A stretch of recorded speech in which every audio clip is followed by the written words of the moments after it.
Hello everyone and welcome to the Smashy Business Show. Today is Wednesday, March 25, 2025, the last week of Ramadan and also the last week of March and also the last week of quarter one of 2024. The first 3 months rushed away, but we'll tell you all about it. My name is Abdul Majid Awan. And I am Ward Ahmed. Now I know that, by the way, schools took a vacation, a 2-week vacation. And you know, we have a long holiday that's coming up. So for today's show, we have 3 really good topics for you guys. Firstly, the UAE's crackdown on illegal money transfers. Hawala specifically is working. Sorry, I'm hungry. No problem. I'm fasting. She's thinking about fixed desserts. And secondly, UAE and Saudi companies are using long-term salary bonuses to attract more CEO talent. And finally, this one's really interesting. Dubai's Emirates NBD and BlackRock, the asset titan, are basically going to bring more private market investments to Emirates NBD's rich clients. So stay with us till the end of the show to learn more about Almarai and how they used vertical integration to increase profits and streamline processes. We also talked about Majid Al Futam and vertical integration. So today's topic is mainly about Almarai. Very first story, UAE's crackdown on illegal money transfers, Hawala, is working. Tougher UAE regulations on Hawala transactions are starting to show results with a decline in money transfers through unofficial channels. According to industry experts, the crackdown combined with more stable exchange rates for the Pakistani rupee specifically and the Egyptian pound has significantly reduced the flow of parallel market remittances. Mohammed Bitar, Deputy CEO of Al Ansari Financial Services, told Gulf News that major remittance receiving countries are seeing fewer Hawala transactions. He also noted that a major factor was the reduced gap between official exchange rates and Hawala rates, particularly for the Pakistani rupee, which saw the gap shrink from 9% to its peak to around 1.5% now. Now, the UAE Central Bank has made it very clear. No one can engage in Hawala activities without an official Hawala provider certificate. Now, authorities have stepped up enforcement efforts, ensuring greater compliance from businesses and individuals. Now, during the peak of currency volatility, many preferred Hawala due to lower fees and better rates. Now, with tighter controls and reduced currency fluctuations, the incentive for using unofficial channels is decreasing. Another factor reducing Hawala reliance in the UAE is the UAE's wage protection system, or WPS. With nearly 7 million private sector employees, remittance firms are encouraging more workers to open salary accounts, offering additional financial services and competitive remittance rates. Industry experts say banks often do not cater to low-income workers, making WPS accounts a strong alternative. These accounts also offer benefits like salary-backed lending and lower remittance costs. Now, authorities continue to emphasize that using Hawala is not only risky, it is outright illegal. Now, as enforcement strengthens, formal remittance channels are becoming the preferred choice for expatriates in the UAE. And people are sending money through legal channels now easier because it's the same as Hawala. So why go the illegal route? It's better to go through the legal route. And there was this mention of WPS. It's a very interesting thing. I learned about it at one of my jobs, that if a company has, for example, 10 employees, and if they don't pay the salary of more than 60% by the end of the month, they get their ratings down. So every time a company doesn't pay people on time, they get their ratings down, and their visa process fee for employees, they get expensive. So they get dropped down to visa category as well. So it's problematic for companies. So it's kind of like enforcing the companies to pay people on time. It's like a very nice circle which they use to stop Hawala, pay people on time, and the companies who are not doing it, fine them by making their visa process fee. Do you know how much the fine is, Magic? It's not fine. It's kind of like an alternative fine, because usually when in your category 1 or the best category for applying for outside workers visa, for example, you get a labor card, I get a labor card, and we get visas as well. The visa fee goes to around 500 to 600 for the top category. But category 2, it goes up to 1800. And if you're in category 3, because you're not following a lot of rules that the UAE has in place, it can go up to, I think, 36 or 3700. So that way you get fined in form of visa fee, increased visa fee. So everyone tries to keep their category higher, so they pay less for visa and all the labor card and all the processes. So it's very interesting, the whole thing. We'll do something about it someday. And speaking of going higher, the UAE and Saudi companies are basically using long-term salary bonuses to actually attract higher CEO talent. Yes. Companies in the UAE and Saudi Arabia specifically are increasingly using long-term incentive plans or LTIs to attract and retain top executive talent. A new report from recruitment consultancy Cooper Fitch reveals that 56.5%, more than half of Saudi CEOs receive LTIs, compared to 35%, that's like 35% in the UAE. In Saudi Arabia, 18% of CEOs receive LTIs equivalent to 9 to 12 months' salary, while in the UAE, LTIs are less common, with only 14% receiving between 1 and 6 months' salary. So the report suggests that UAE firms still rely more on short-term bonuses for CEOs. Now, LTIs are typically awarded over 3 to 5 years and can include cash bonuses, shares, options, or profit sharing. Now, according to Jack Khabbaz, managing partner at Cooper Fitch, these incentives help retain leaders, drive business results, and increase profitability. And he added that Saudi firms tend to offer higher LTIs due to restructuring, transformation, and expansion efforts. Now, in contrast, private sector companies in the UAE offer lower LTIs, though publicly listed firms provide between 12 to 24 months' salary. The report highlights that 83% of CEOs in the Gulf expect a performance-related payout this year, which is 2025. However, fewer executives are seeing year-on-year increases, with 46% reporting a higher bonus, down from 56% in 2024. In Saudi Arabia, higher value bonuses of 9 to 12 month salaries are more common. Meanwhile, in the UAE, 43.3% of CEOs receive bonuses equivalent to just 1 to 3 months' salary.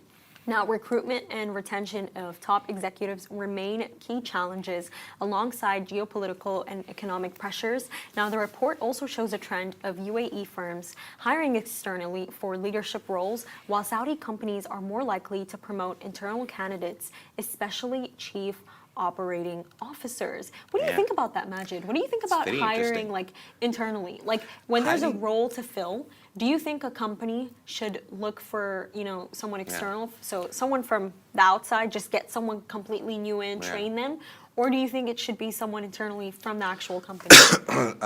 The only example that comes to my mind is one of my friends. He has worked for he started working for Souk.com in around 2011.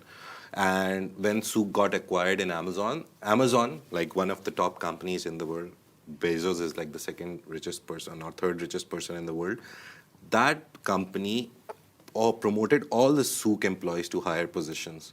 So internally, they're doing it. Likewise, Noon internally, the places I know about, like I have no friends who work there. There's another friend of mine in Saudi who works for Saudi Post. He also got promoted internally. So I think internally works for bigger companies. I think their logic is that that person understands the environment, the working structures. They know who is reporting to whom. They know the fine, small details of the company and how it works. So it's better to promote internally. Sometimes I think, but for like very high level jobs like CEOs, I don't read in the report that COOs are becoming CEOs very likely. But I think for CEO level position, you always hire externally. That's the general trend. It's not my opinion, it's the general trend. Because we've seen recent examples, Starbucks CEO got fired, the Indian guy, Ramaswamy, and then Brian Nickel came in, Chipotle guy, direct placement, no one was brought from down and up. So any person that we see coming on top in the bigger positions, I've seen the trend is generally from outside. Lower middle management positions, usually they get promoted higher. I think internally works better. I think internally works better too, in the sense of that think of it like this. You have a lot of employees. They've been there for years. And then you just bring someone else who hasn't even built a history with the company and you give them a higher role. I feel like that can definitely lead to some bitterness there. Yeah. But you know what I also think it is, though, with hiring internally? Promoting internally, that maybe that's why certain companies don't do it. I think it's the fact that if you're going to promote someone internally from your actual company, they're not going to agree to be promoted unless you pay them more, right? You might actually be able to source someone from somewhere else, give them that higher role, and actually give them the same pay that a junior gets. Yeah. Some companies do that. There's this smartness about it. There's a opinion. I don't think it's smartness. It's just cost cutting. I'll tell you what the smartness is about internal promotions. There was a Bloomberg opinion I read very long time ago, around the time when new Starbucks CEO came. And I remember this part from it, that internally, usually when you put someone in a higher position, you promote them, you have to pay them less. And for example, if someone is getting 10,000 at some position and you promote them to one step up, you give them 13, 14, maximum maybe 15,000 in the UAE if you're talking about UAE. But if you hire someone from outside in that position, that person is already earning 15. So they'll expect 18 to 20,000, right?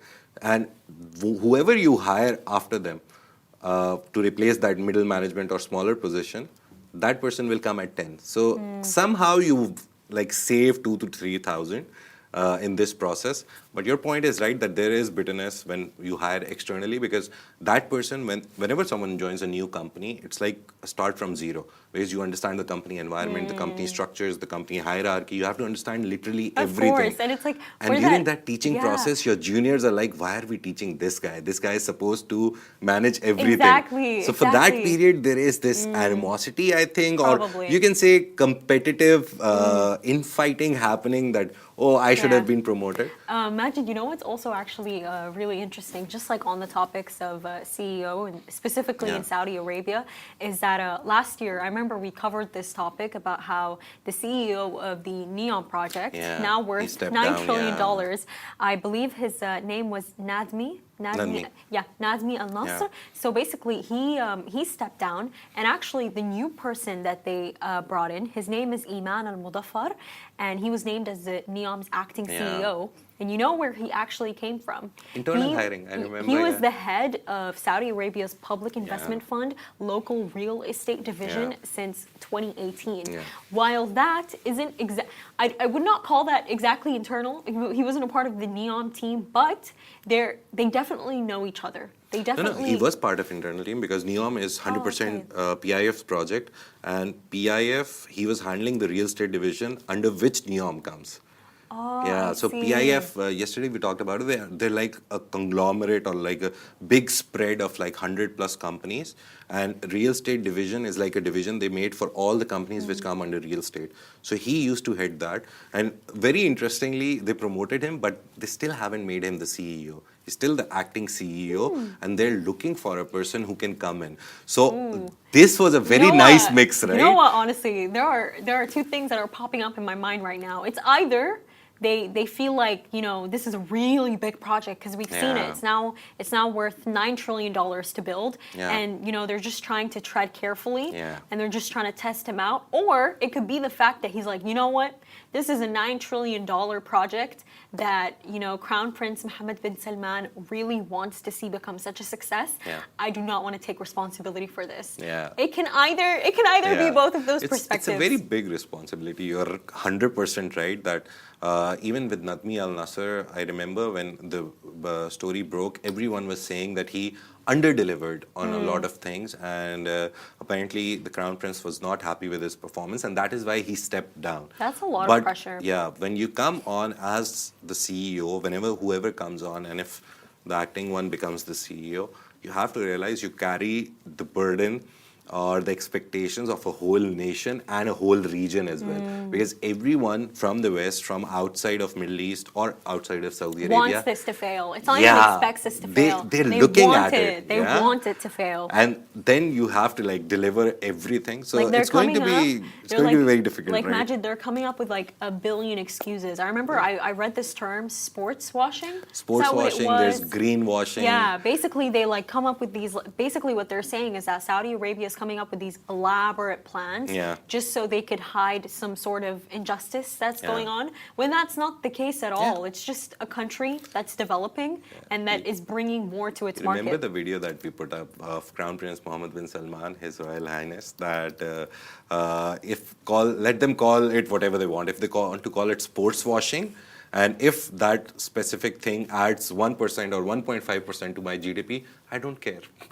Call it whatever you want. We're going to prove them wrong. Yeah, that thing is adding to my GDP, I don't care. So yeah, that's the attitude, and that's a very good attitude, to be honest. And that is actually the attitude you need to build something great. And we'll see, most probably, when NEOM completes, it will take a lot of time. It's not like a small project. We talked about it yesterday, generational project, and will create generational wealth. But and these things are not easy to build. I also see why people are slightly concerned, because I remember that I read this report on Al Arabiya Majid, and basically what it was saying is that they want to host the World Cup in the line. Yeah. There is one stadium which will be in NEOM, in the line, I guess, or I don't exactly remember. I think that's why the pressure is really building, because of the fact that it's not just a stadium anymore that needs to be ready for the World Cup to take place. It's an entire new city that's worth $9 trillion that needs to be ready for the World Cup to take place. So the stadium I see is why in there's a lot the of line, yes. Yeah. And they have to elevate it to a level. I remember, again, one of the reports, the 9 trillion report, the WSJ report that we are talking about, they said the problem of elevation of that stadium is one of the biggest problems right now. That how will they, you need sand for a stadium, right? You need ground level. But they have to build a very elevated platform where then you need the soil and everything. So it's going to be complicated, but they have the best engineers at their disposal right now with the money they have. You know what I'm also kind of thinking about, Majid? It's the Egyptian pyramids. When you take a look at them, people would always think how they built that. There's 100 theories aliens built it. Right? And at that time, you have to keep in mind, they didn't have artificial intelligence. They didn't have anything. They didn't have technology, and they, the pyramids, they came alive. And so I am very hopeful about NEOM. I think that it's off to a really great start. I think even if it doesn't deliver 100% of it, with these giant mega giga projects, even if they deliver 50 to 60% of it, it's a win for everyone, not for Saudi Arabia only. Obviously, it's in Saudi Arabia, it's part of the Saudi Vision 2030. But the world needs to understand that such giga project, even if they deliver 50, 60% of it, that's a win. And that sets the precedent for further development in other countries as well. You want the entire world to look like NEOM? Wait, be serious. It looks good. It looks good on paper. By the way, Sindala is beautiful, by the way, but yeah. I think it looks good too, but I would not want to live somewhere where I feel like I'm living in a techno world. Does that make sense? I want to feel like I'm down to earth. I'm in a normal cottage. So you want nature. I want it. It is nature though. It is NEOM is nature. It just feels so how do I explain this, Majid? It's out of a dream. Yeah. It's out of the entire sector of realism, and that's why I just, as a human being, I don't think I would be grounded if I lived there. So would you actually want the whole world to look like it? You need a lot of money to live there. That's the problem with. Oh, you know what? They're very expensive. Good point. If whoever lives there will have a lot of money. I feel like Elon Musk would want to live there. So yes, let's move on to, since we're talking about rich people and a lot of money, Dubai's Emirates NBD and BlackRock have partnered. So Dubai Emirates NBD Bank and BlackRock are bringing private market investments to its wealth management clients. And wealth management clients, in very simple words, are the rich people who have their accounts in Emirates NBD. So they have partnered with global asset management giant BlackRock, which is nearly $13 trillion in assets under management at the moment. Biggest asset manager in the world. And they will offer wealth management clients of Emirates NBD access to private markets. The bank announced on Tuesday that both firms signed an MOU to establish an investment platform focusing on private credit and multi-alternative investments in the UAE. Now, private markets, which include equity and credit investments, are less liquid, but often offer higher returns compared to publicly traded securities. Now, global demand for such investments has been rising as investors really seek diversifying amid slowing capital markets.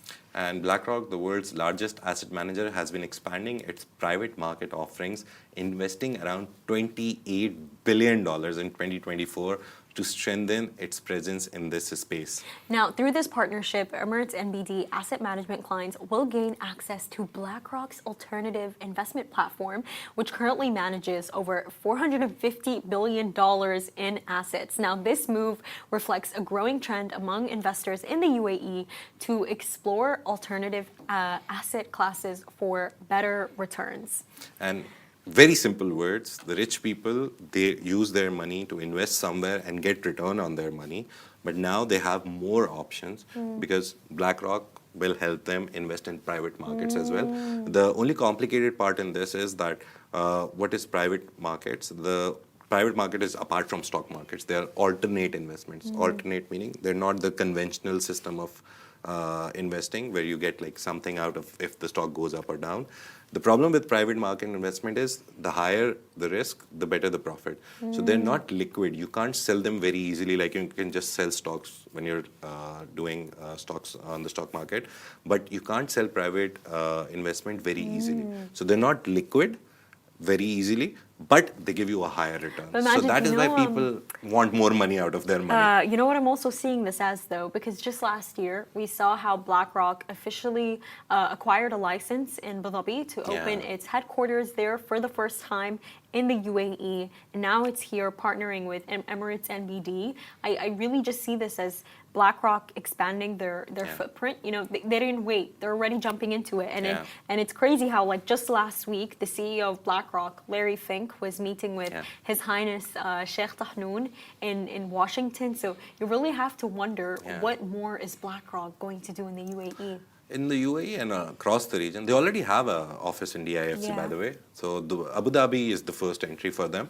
But yeah, BlackRock, whenever BlackRock goes somewhere, you follow them because they know there is potential in that region. That's the cliche everyone goes by. But let's see, when the idea is that they're making an investment platform. They haven't named it yet. We will soon know a name. At FII, the last FII that happened last year, they announced something similar with PIF as well. So that was PIF and BlackRock making an investment platform. So PIF and their subsidiaries will be able to go into private market. But here they've partnered with a bank. So that's the only difference. But what they're doing is basically giving access to extra earning markets for people who have the money. That's as simple as I can make it. But yeah, let's talk about Almarai today and how they do it. And they used vertical integration. So Almarai is a leading dairy company in Saudi Arabia. They have effectively applied the business theory of vertical integration to strengthen its market position. Vertical integration involves a company's ownership and control over multiple stages of production or distribution within the same industry, aiming to reduce costs and improve efficiency.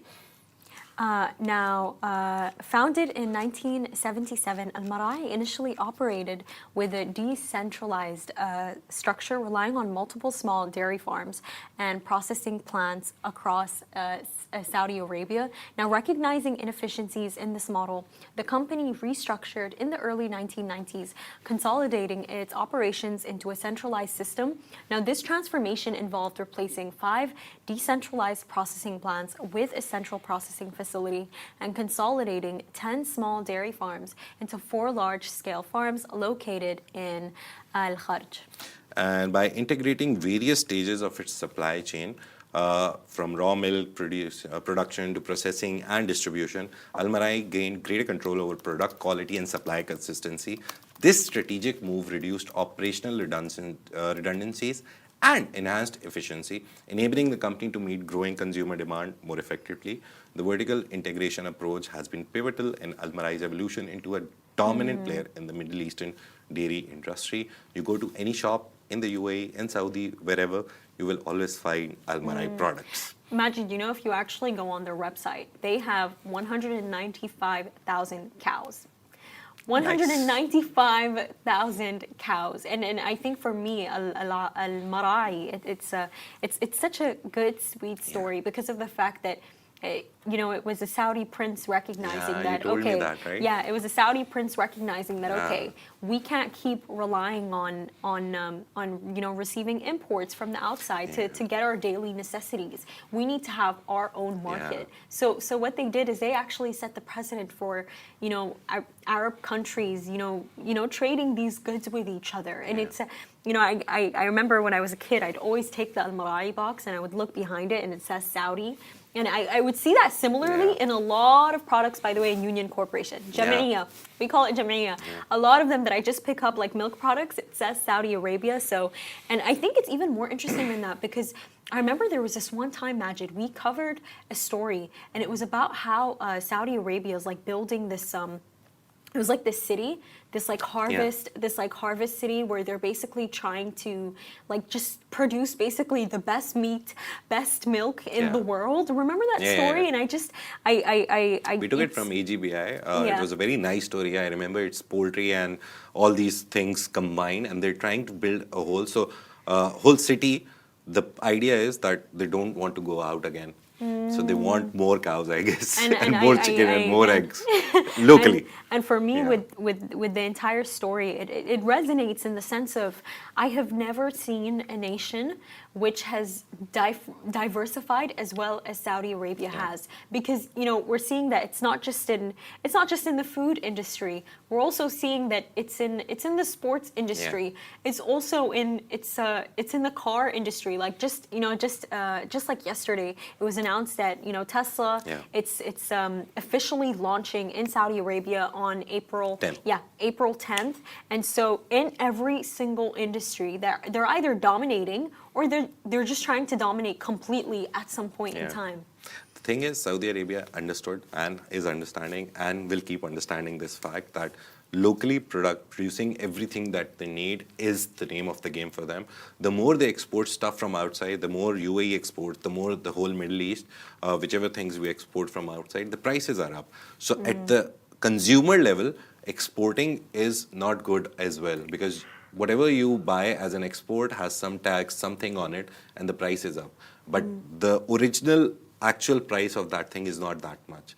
So locally producing that, you give the quality at a better price. So that is why Saudi is doing it, UAE is also doing it. There's a lot of hydroponic farming happening in the UAE and in Saudi as well.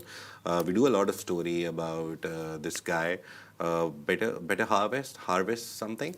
Completely forgotten name. I don't know what's happening to me. I think it's Ramadan getting to me. But yeah, Pure Harvest. Pure Harvest, they do hydroponic farming, they grow their own tomatoes and all that.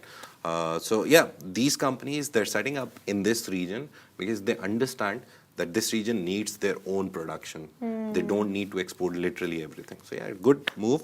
That's it for Smashy Business Show today. If you enjoyed the show, make sure to follow us on all social media platforms. You'll find us as Smashy Business everywhere. And I really do hope that you guys make the most out of Ramadan. Yeah. It is ending soon. They say the last 10 days are special. And don't forget, we have a daily business newsletter packed with the latest news and trends and deep dives. You can subscribe to it using the link in the description. The Smashy Business Show is a Smashy Business production, part of the Augustus Media Podcast Network. We're proud to have 1.5 million monthly listeners across all platforms. And if you're one of them, a huge thank you for being part of our journey. Take care. Have a great day. Bye-bye.